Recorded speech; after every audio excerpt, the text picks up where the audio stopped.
कैसे हो आप सब लोग। तो फ्रेंड्स, आज के सेशन में हम बात करेंगे ईवीएस के पोर्शन पार्ट ए थर्ड होगा। इसके पहले 2 वीडियो हम अपलोड कर चुके हैं, वहां से देख करके आप सीटेट में अच्छे अंक नंबर प्राप्त कर सकते हैं। तो आगे सेशन इसको बढ़ाते हैं। आज का पहला टॉपिक है मधुमक्खी पालन। यहाँ से भी एक क्वेश्चन देखने को मिल जाते हैं, तो हम उस सभी पॉइंट को देखते हुए चलेंगे जहाँ से क्वेश्चन सीटेट में बन सकते हैं। तो स्टार्ट करते हैं अपने इस सेशन को।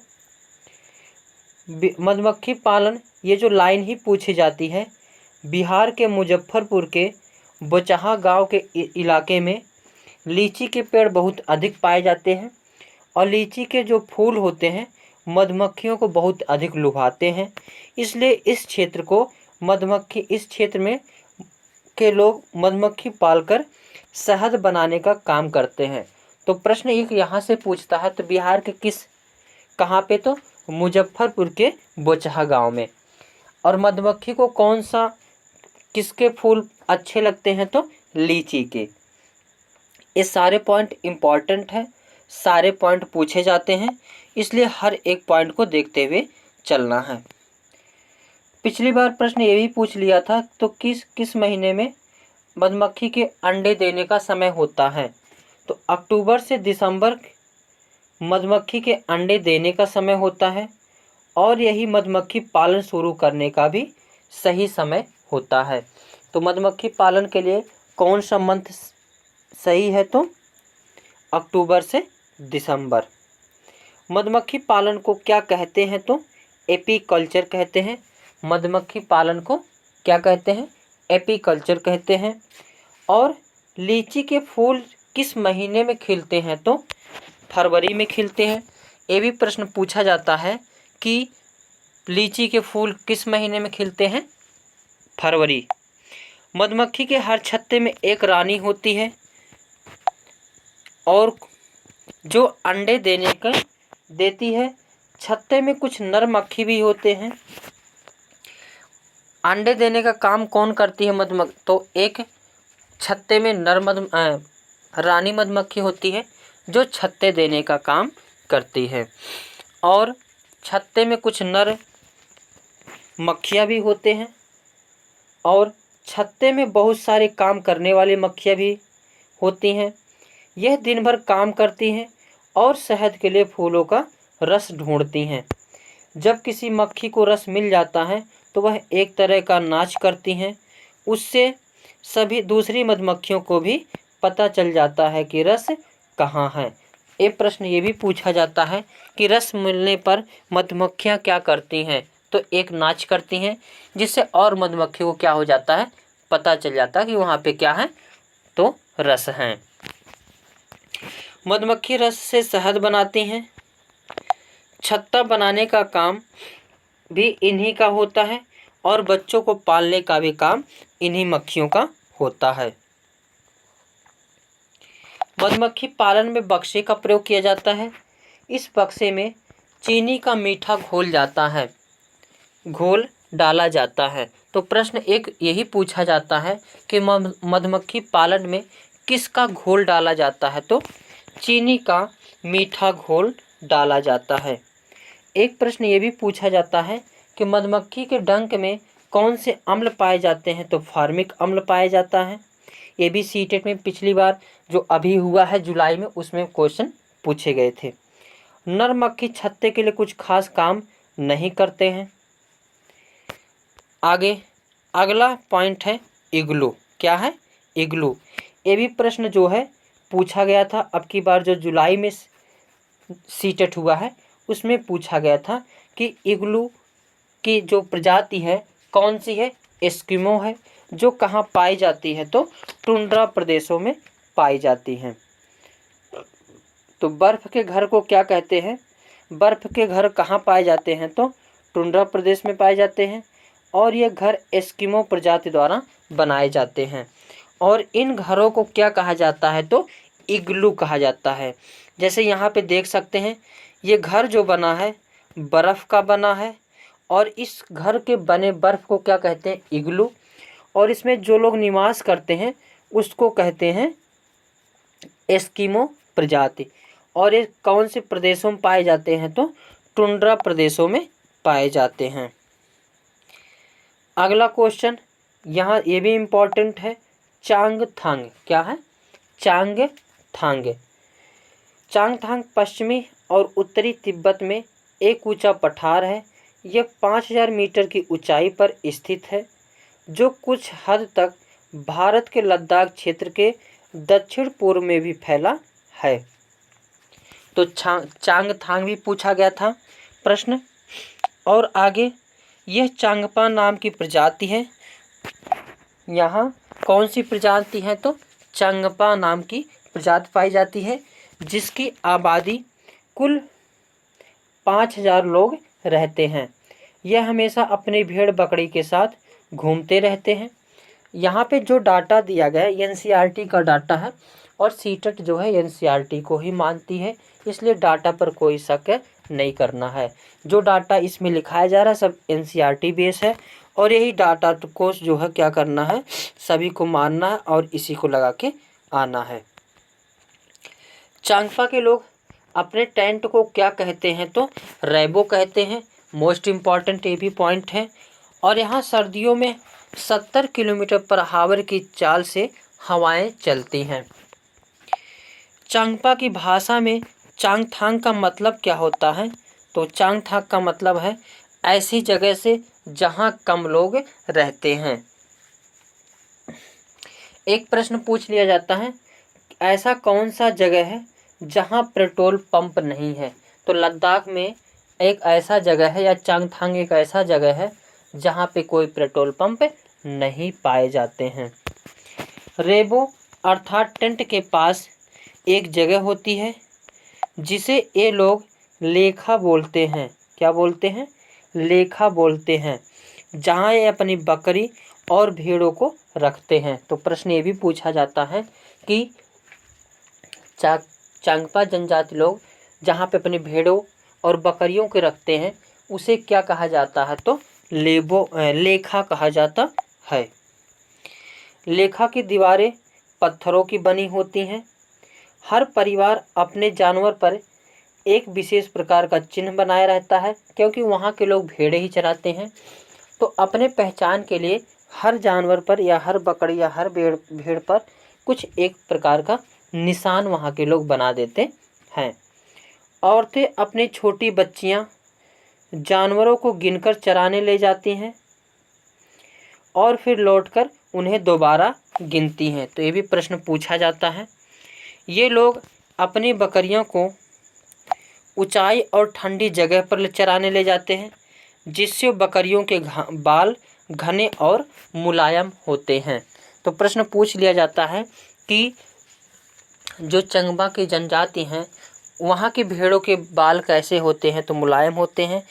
क्यों होते हैं? क्योंकि वहाँ के लोग ऊंचाई पर ले जाते हैं चराने के लिए, और ऊंचाई पर ले जाने के कारण वहाँ उसके बाल कैसे हो जाते हैं तो बाल घने और मुलायम हो जाते हैं। ये भी प्रश्न पूछा गया था सीटेट में कि विश्व की पश्मीना शाल, ये बहुत इम्पॉर्टेंट पॉइंट है।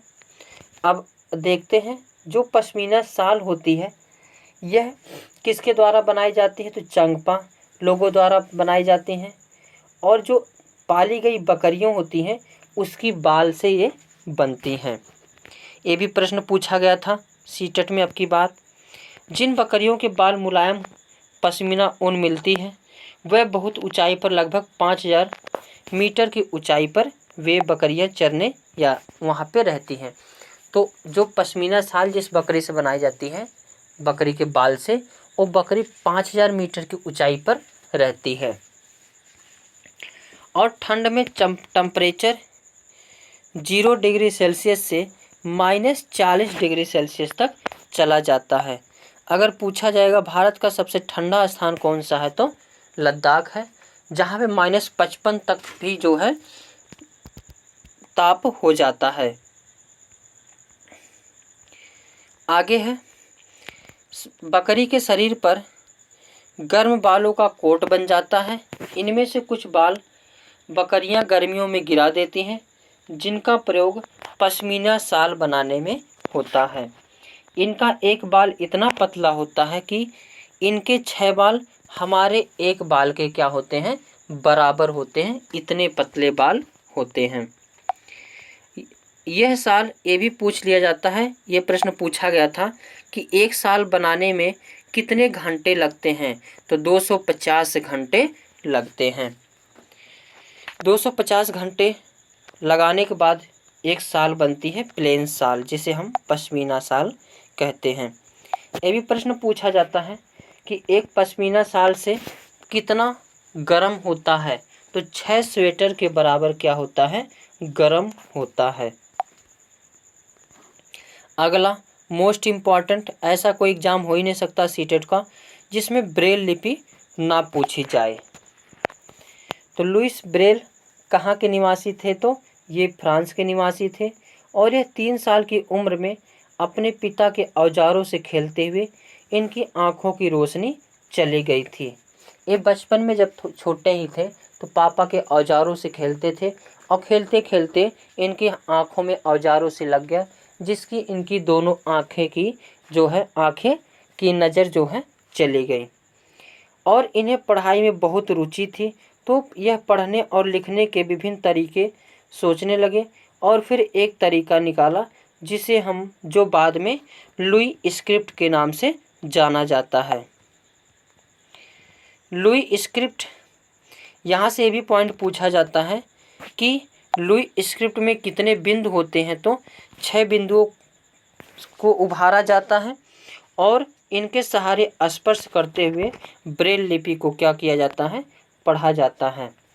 और यह स्क्रिप्ट 6 बिंदुओं पर आधारित होती है। ये पॉइंट याद रखना है कि ब्रेल लिपि क्या है, तो जो अंधे व्यक्ति होते हैं उनके लिए ब्रेल लिपि का प्रयोग किया जाता है और ब्रेल लिपि पर कितने बिंदु होते हैं, तो 6 बिंदु होते हैं। आगे देखते हैं पॉइंट, ग्रेगर जॉन मेंडल। अगला टॉपिक है ग्रेगर मेंडल। ग्रेगर मेंडल का जन्म एक गरीब किसान परिवार में 1822 ईस्वी में हुआ था। इन्होंने 7 साल के मठ के बगीचे में, जब ये 7 साल के थे तभी तक मठ के बगीचे में 28,000 पौधों के पर बारीकी से कई प्रयोग किए और ढेरों आंकड़े इकट्ठे किए। मटर के पौधे के कुछ गुण होते हैं जो जोड़ियों में आते हैं, जैसे बीज या तो मुलायम होगा या खुरदुरा होगा और इनसे निकली अगली पीढ़ी के बीजों में भी बीज या तो मुलायम होंगे या फिर खुरदुरे बीज का रास्ता कुछ भी नहीं होता है। तो इन्होंने इसके बाद जो है प्रयोग करके जो है ग्रेगर जॉन मेंडल ने किस पर प्रयोग किए थे, तो मटर के पौधे पर, और ये आनुवांशिकता के जनक भी कहे जाते हैं।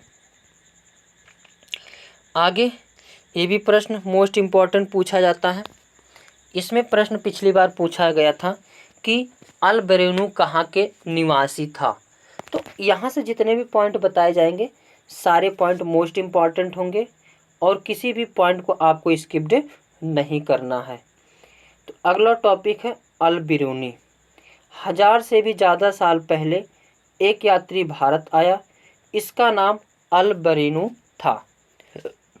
अल्बेरुनी किस देश का था, तो उज्बेकिस्तान का, उज्बेकिस्तान का निवासी था।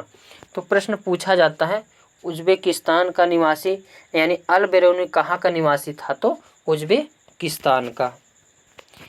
अल्बेरुनी ने बहुत सारी बारीकी से चीज़ों और जगहों को देखा और उनके बारे में लिखा। खास तौर से वे जो उन्हें अपने देश से अलग लगी उसको अपने किताबों में क्या किया, नोट किया। और अल्बेरुनी जब भारत आया था उस समय तालाबों के बारे में लिखता था और यहाँ के लोग तालाब बनाने में तो माहिर हैं। अगर हमारे देश के लोग इन्हें देखेंगे तो हैरान ही रह जाएंगे। ऐसा अल्बेरुनी क्या करता है, लिखता है अपने लेख में और बताता है बहुत बड़े बड़े भारी पत्थरों को लोहे के कुंडों और सरियों से जोड़कर तालाब के चारों तरफ चबूतरे बनाए जाते हैं। इन चबूतरों के बीच में ऊपर से नीचे जाती हुई सीढ़ियों की लंबी कतारें होती हैं। लोगों के उतरने चढ़ने के रास्ते अलग अलग होते हैं। यहाँ कभी भीड़ लगने से परेशानी नहीं होती है। आज का इतिहास पढ़ने वाले लोगों को अल बेरूनी की किताबों से उस ज़माने के बारे में बहुत कुछ पता चलता है। अल बेरूनी जो उज़्बेकिस्तान का निवासी था, भारत आया था और भारत में आकर वह जो है यहाँ मतलब अपनी किताबों में वही चीज़ लिखता था जो यहाँ पर अलग अपने देश से दिखता था। तो इस समय जब यह आया था उस समय यहाँ पे तालाब बहुत अच्छे से बनाए जाते थे और तालाबों के बारे में ये बहुत अच्छे से वर्णन किया है।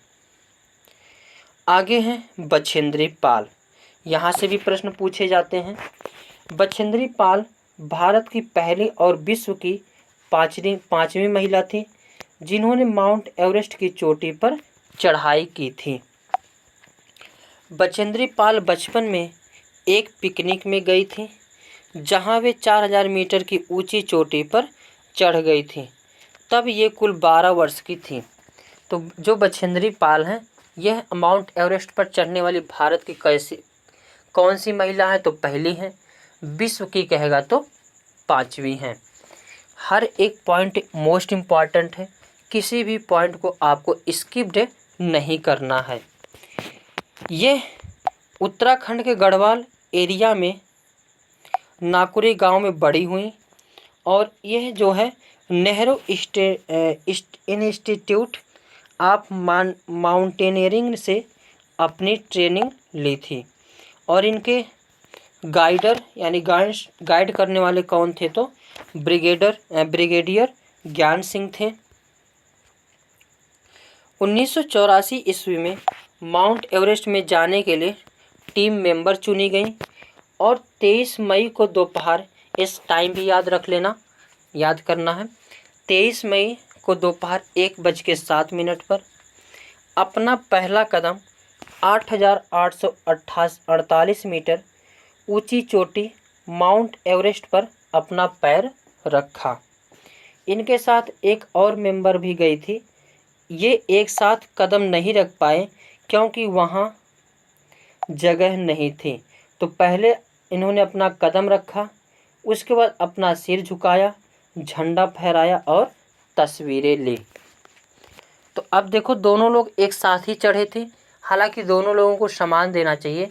अब जगह ही कम थी, एक ही लोगों को जाने का जगह था, तो इसलिए अब इनका नाम पहले आ गया, उनका नाम थोड़ा सा पीछे आ गया। हालांकि दोनों लोगों को कैसे मिलनी चाहिए? समान मिलना चाहिए। माउंट एवरेस्ट को नेपाल में क्या कहा जाता है? तो सागर माथा कहा जाता है। और विश्व में क्या कहा जाता है? तो एवरेस्ट कहा जाता है। ये भी प्रश्न पूछा गया था सीटेट में, अब की बार जो जुलाई में हुआ है। आगे कर्णम मल्लेश्वरी से भी प्रश्न पूछा गया था। तो कर्णम मल्लेश्वरी कौन है? तो एक वेट लिफ्टर हैं और ये आंध्र प्रदेश की रहने वाली हैं। ये 130 किलोग्राम तक भार उठा लेती हैं और भारत के बाहर इन्होंने 29 मेडल जीते हैं। इसके बाद ये सीटेट में कुछ महान विभूतियाँ हैं जो महिलाएं हैं, उनके बारे में सीटेट में क्वेश्चन पूछे जाते हैं। तो हम उस पॉइंट को भी देखते हुए चलेंगे।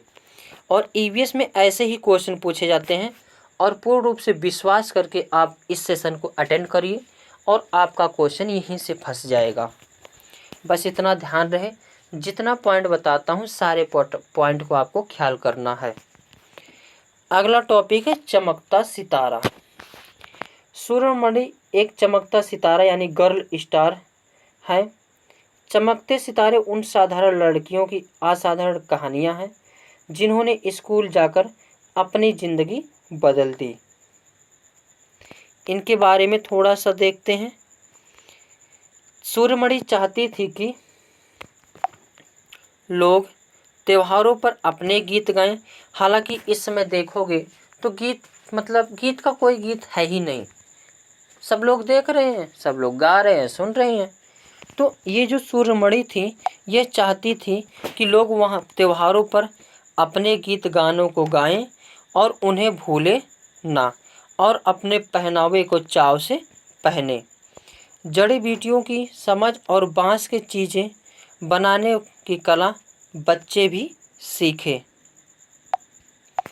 ये अपने पुरानी जो परंपरा थी उसको चालू करने की बातें करती थी और उसको आगे बढ़ाने का पूरा प्रयास करती थी। अपनी स्कूल की भाषा तो सीखे ही, अपनी कुड़क भाषा का रिश्ता भी उससे जोड़े। यह सब तोरांग केंद्र में होता था। ये सब जो चीज़ होता था कहाँ होता था, तो तोरांग केंद्र में। तोरांग में कुड़ुक समाज और अन्य आदिवासियों की खास किताबों को संभाल कर रखा गया है। गाने बजाने की कई चीज़ें जैसे बांसुरी, तरह तरह के ढोल भी उसमें रखे गए हैं। सूर्यमणि 21 साल की थी जब उसने वासवी दीदी और कई लोगों की मदद से एक केंद्र खोला। ये जो है 21 वर्ष की थी तभी जो है एक वासवी दीदी और कई लोगों की मदद से एक केंद्र खोला, जिसमें अपनी जो पुरानी परंपरा थी उस पर मतलब नई शिक्षा के साथ साथ अपनी पुरानी परंपराओं को भी बनाकर रखना चाहती थी। उसने इस जगह का नाम तोरांग रखा और कुड़ुक भाषा में तोरांग का मतलब होता है जंगल। सीटेट में ये प्रश्न पूछा जाता है कि तोरांग को क्या कहा जाता है। कुड़ुक भारत, नेपाल, भूटान, बांग्लादेश में बोली जाती है। भारत में यह बिहार, मध्य प्रदेश, छत्तीसगढ़, झारखंड एवं पश्चिम बंगाल के उराव जनजातियों द्वारा बोली जाती है। उराव भाषा इसको उराव भाषा भी कहते हैं। आगे है अगला topic, Sunita Williams. Sunita Williams 360 kilometre दूर स्पेस में गई थी और सुनीता विलियम्स 6 महीने से ज़्यादा अंतरिक्ष में समय बिताया है और लंबे समय तक स्पेस में रहने वाली पहली महिला भी बनी हैं। इन्होंने स्पेस में 6 महीने से ज़्यादा समय तक रही हैं और स्पेस के बारे में बहुत सारी रोचक बातें बताई हैं। इन्होंने बताया वहाँ पे बाल बिल्कुल खड़े खड़े ही रहते थे, जैसे मोटू पतलू वाला जो बाल खड़े खड़े हरे सुनहरे बाल होते हैं, ऐसे ही इन्होंने बताया कि अंतरिक्ष में बाल अपने आप खड़े होते थे और जब मुंह धुलना रहता तो पानी ऐसे गिरा दिया जाता था और पानी बुलबुलों की तरह हो जाता था और ऐसे हाथों से पकड़ करके मुंह को क्या किया जाता था, धोया जाता था। सुनीता विलियम्स के अनुभव स्पेसशिप में, इन्होंने वहाँ पर एक जगह बैठ नहीं पाते थे, एक जगह से दूसरी जगह तैरते रहते थे, यानी फ्लोट करते रहते थे। इन्होंने मतलब वो सारी रोचक बातें बताई जो वहाँ पे उन्होंने इनके साथ घटना घटी थी। पानी भी नहीं रुकता था, बुलबुले बन के फ्लोट करता था, चेहरा या हाथ धोने के लिए बबल पकड़ना पड़ता था और कागज गीला करना पड़ता था। वहाँ कंघी करने की आवश्यकता नहीं थी क्योंकि बाल हमेशा खड़े रहते थे। वहाँ टहल नहीं सकते थे और फ्लोट करने की आदत हो गई थी। एक जगह पर रुकने के लिए खुद को क्या करना पड़ता था, तो बांधना पड़ता था। यहाँ से भी प्रश्न पूछे जाते हैं। नील आर्मस्ट्रांग चाँद पर उतरने वाले प्रथम व्यक्ति थे। वे चाँद पर 1969 ईस्वी में गए थे। भारत अर्जेंटीना के विपरीत देशांतर पर है। एक प्रश्न यही क्वेश्चन पूछा गया था जो है ईवीएस में कि अर्जेंटीना के विपरीत या अर्जेंटीना के उल्टे व्यक्ति कहाँ हैं, तो भारत में, या भारत का उल्टा कहाँ व्यक्ति होते हैं, तो अर्जेंटीना में। हालांकि विपरीत देशांतर पर है इसीलिए विपरीत कहा जाता है। इसलिए भारत के लोग अर्जेंटीना के लोगों के सापेक्ष कैसे हैं, उल्टे हैं। अब अगला टाइप है परिवार। भारत में कौन सा परिवार है? तो संयुक्त परिवार है। अब परिवार के बारे में देखते हैं। एकल परिवार में माँ बाप और उनके बच्चे होते हैं, जबकि संयुक्त परिवार में दादा दादी, चाचा बुआ, माँ बाप, बच्चे या नाना नानी, मामा मामा मौसी मामी, माँ बाप और बच्चे होते हैं। एकल परिवार में क्या होते हैं? तो माँ बाप और बच्चे होते हैं, जबकि उनके अलावा दादा दादी और सभी आ जाए तो ये संयुक्त परिवार में आते हैं। भारत में कैसे परिवार की प्रथा है? तो संयुक्त परिवार की है। और अदर कंट्री में कैसी है? तो एकल परिवार की है। यूनिसेफ 2005 के अनुसार कक्षा 3 से 5 तक के पर्यावरण अध्ययन को कितनी थीमों में बांटा गया है? तो 6 थीमों में विभाजित किया गया है, जो इस प्रकार है। इन थीमों को मोस्ट इम्पॉर्टेंट कर लीजिएगा और ये 6 थीमों को आपको याद करना है। इन 6 थीमों को घुमा फिरा के दिया जाता है। इन 6 थीमों में से बताओ कौन से जो है नहीं है या कौन से इनमें से हैं, ऐसे प्रश्न बनते हैं। तो 6 थीम क्या है? परिवार एवं मित्र, भोजन, पानी, आवास, यात्रा और छठा है चीज़ों को हम कैसे चीज़ें जो हम बनाते और करते हैं। तो एनसीएफ के अनुसार कितनी थीम है? 6। परिवार एवं मित्र, भोजन, पानी, आवास, यात्रा और चीज़ें जो हम बनाते और करते हैं। आगे है, अगला सेशन है मिड डे मील। यहाँ से भी मोस्ट इम्पॉर्टेंट क्वेश्चन बनते हैं, तो इसको देखते हैं। मध्याह्न भोजन स्कीम देश के 2408 ब्लॉकों में एक केंद्रीय प्रायोजित स्कीम के रूप में 15 अगस्त 1995 ईस्वी को आरंभ की गई थी। तो मिड डे मील कब आरंभ की गई थी? तो 15 अगस्त 1995 ईस्वी को। और इसमें क्या था? तो 1997-98 तक यह कार्यक्रम देश के सभी ब्लॉकों में आरंभ कर दिया गया।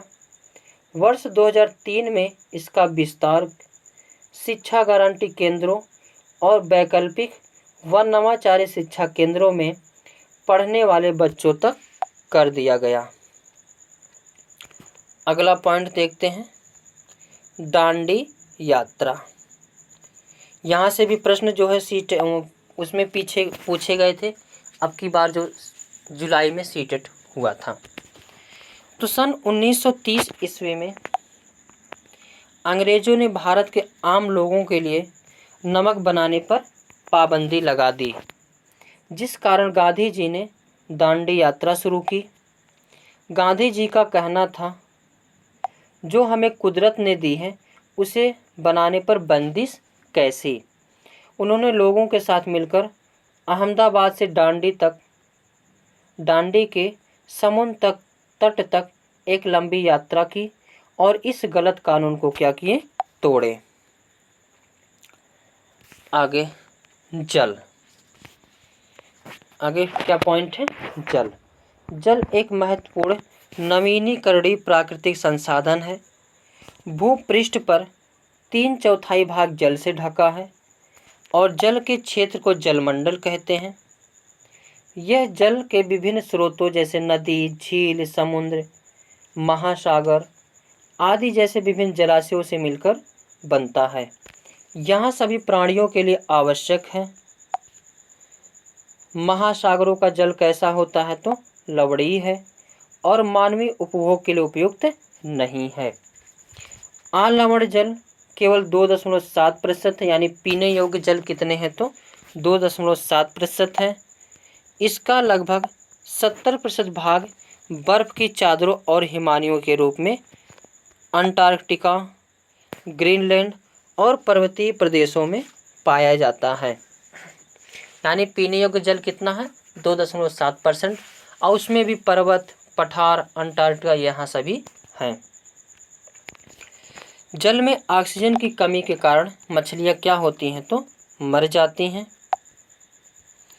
पानी को साफ करने का सबसे अच्छा तरीका पानी को क्या है, उबालना है। गंदा पानी पीने से क्या होता है, तो दस्त और हैजा रोग हो जाता है। दस्त या उल्टी में शरीर का बहुत सारा पानी बाहर निकल जाता है, जिससे शरीर में पानी की क्या हो जाती है, कमी हो जाती है। अगला पॉइंट, मृत सागर। यहाँ से भी प्रश्न पूछे जाते हैं और इम्पोर्टेंट टाइप है। यहाँ से प्रश्न पूछे गए थे, ऐसा कौन सा महासागर है जहाँ पे लोग डूबते नहीं हैं, तो मृत सागर। ये प्रश्न जो है सीटेट में पूछा गया है। वैसे तो सभी सागरों के पानी में नमक होता है, लेकिन मृत सागर दुनिया का सबसे नमकीन सागर है। इतना नमकीन है कि लगभग 1 लीटर पानी में 300 ग्राम नमक होता है। मृत सागर में हम ऐसे तैर सकते हैं जैसे आराम से लेटे हों। अगला है तरुण भारत संघ। यहाँ से भी प्रश्न पूछे गए थे। मैं बता दूं कि हर एक पॉइंट मोस्ट इम्पॉर्टेंट है। तरुण भारत संघ क्या है, तो तरुण भारत संघ भारत का एक गैर सरकारी संगठन है। एक प्रश्न यही पूछ लिया जाता है, निम्न में से बताओ जो है सरकारी संगठन कौन सा है। तो तरुण भारत संघ क्या है, एक गैर सरकारी संगठन है जो जल संरक्षण व जल के अनुशासित उपयोग को लेकर लोगों को जागरूक करने का काम करता है। तरुण भारत संघ ने पिछले 25 वर्षों में देश भर में 10,000 से ज़्यादा जोहड़ तालाब बनवाए हैं। ये भी प्रश्न पूछा जाता है कि कितने तालाब बनवाए हैं तरुण भारत संघ, तो लगभग 10,000 से ज़्यादा। उसके बाद अगला पॉइंट है कुआं या बावड़ी। सीढ़ीदार कुएं या बावड़ी जल भंडारण तथा संरक्षण की पारंपरिक व्यवस्था के साथ जल स्रोत के रूप में उपयोगी होते हैं। कुएं सूखने के प्रमुख कारण।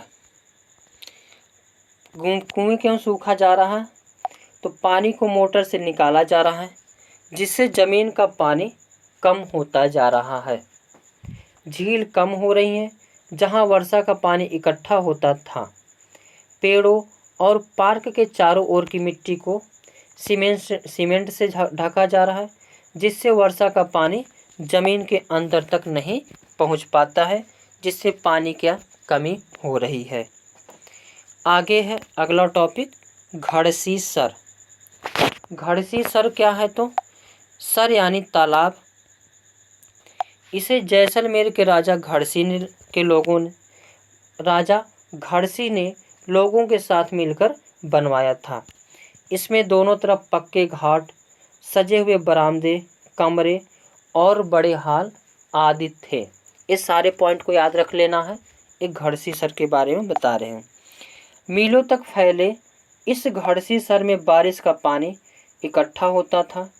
तालाब इस तरह बनाया गया था कि जब एक तालाब पानी से भर जाता था, तब दूसरे तालाब में पानी जाता था, दूसरा भर जाता था तो तीसरे में जाता था। इसी प्रकार जो है कुल कितने तालाब थे, तो 9 तालाब थे। एक दूसरे से आपस में जुड़े थे। पूरे साल पानी की कोई परेशानी नहीं होती थी, पर आज घड़सी सर जैसे उजड़ सा गया है। 9 तालाबों के रास्ते में मकान, कॉलोनियाँ बन गई हैं। यहाँ इकट्ठा होने वाला पानी अब तालाब की तरफ ना जाकर बेकार बह जाता है। ये सब जो है पढ़ाने का मतलब यही होता है कि बच्चों को जागरूक बनाया जाए और खुद भी एक जागरूक नागरिक बने। आगे देखते हैं, अगला टॉपिक है गैस। द्रव से गैस में परिवर्तन होने की प्रक्रिया वाष्पीकरण कहलाती है। वाष्पीकरण की प्रक्रिया उस समय सबसे धीमी होती है जब सतह क्षेत्र और तापमान दोनों में कमी होती है। जब सतह का क्षेत्र बड़ा होता है तो तापमान कम या अधिक होने की स्थिति में भी वाष्पीकरण होता है। Carbon dioxide, nitrous oxide, chlorofluorocarbon, methane आदि ग्रीन हाउस गैसें हैं। ये गैसें जलवायु परिवर्तन के लिए जिम्मेदार होती हैं और इनसे विश्व में गर्मी बढ़ रही है। भारत में क्लोरोफ्लोरोकार्बन पर रोक लगा दी गई है। मैं एक पॉइंट बताऊं तो अत्यधिक जो है ओजोन क्षरण के लिए कौन सा गैस जिम्मेदार है, तो क्लोरोफ्लोरोकार्बन। और वैश्विक तापन में कौन सा जिम्मेदार गैस है, तो CO2 है। और अगर बात करें अम्लीय वर्षा के लिए कौन सा जिम्मेदार है, तो SO2 सल्फर डाइऑक्साइड। और अगर किस गैस को हम जो है क्या उसको दम घोटू गैस कहते हैं, तो CO को। आगे देखते हैं पेट्रोलियम। पेट्रोलियम क्या है, तो प्राकृतिक रूप से बनता है और इसके बनने में बहुत धीमी गति होती है। इसके बनने में लाखों करोड़ों साल लग जाते हैं। जमीन से निकलने वाला कच्चा तेल गहरे रंग का गाढ़ा तरल पदार्थ होता है। एक प्रश्न यही पूछा गया था पिछली बार सीटेट में, जिसमें से गंध होती है, जिसे रिफाइन किया जाता है। रिफाइन होने के बाद इसे मिट्टी का तेल, डीजल, पेट्रोल, वायुयान में प्रयोग होने वाला ऑयल, LPG, मोम, कोल तार, ग्रीस, ये सभी जो है पेट्रोलियम से बनाए जाते हैं। आगे है गोलकुंडा फोर्ट। क्या है, गोलकुंडा फोर्ट। गोलकुंडा फोर्ट कहाँ है, तो हैदराबाद में है और दीवार का भाग एक गोलाकार शेप में है, जिसे बेसन्स या बुर्ज कहते हैं। गोलकुंडा की बाहरी दीवारों पर ऐसे 87 बुर्ज हैं। कितने हैं, तो 87 बुर्ज हैं। कुतुब शाही सुल्तानों ने गोलकुंडा में 1518 से 1687 तक शासन किया। इससे पहले 1200 ईस्वी में गोलकुंडा किला मिट्टी का बना हुआ था। 1200 ईस्वी के बाद इसे जो है पत्थरों से बनाया गया। ऊंची और गोल दीवारें दूर तक देखने में मदद करती थी, जिससे आक्रमण का पता चल जाता था। औरंगजेब यहां आक्रमण करने आया था पर असफल रहा। लगभग 8 महीने तक किले के बाहर अपनी सेना के साथ रहा। किले के चारों तरफ खाई थी, जिस वजह से आक्रमण नहीं कर पाया। उसमें बंदूक कैसी बनती थी, तो कांच की बंदूकें थीं। हजारों सालों से घुमंतू वर्ग कांच से चीज़ें बनाते आ रहे हैं। कांच से किसका मिश्रण है, तो तांबे और टिन की मिश्र धातु है। सुल्तान अबुल हसन संगीत और कुचिपुड़ी डांस का शौकीन था। तो आज के सेशन में बस इतना ही रहने देते हैं। आगे असम और सभी पॉइंट को जो है पढ़ेंगे, ताकि ईवीएस को पोर्शन को धीरे धीरे हम कवर कर लेंगे। और अगर ये वीडियो अच्छा लगा हो तो लाइक शेयर कमेंट करना ना भूलें। और किस पर वीडियो बनाना है आप लोग जो है अपना जिस पर वीडियो भी चाहें उसको कमेंट बॉक्स में लिख सकते हैं और उस पर हम आपको वीडियो बनाकर दे देंगे। तो आज के सेशन में बस इतना ही। Thank you for watching.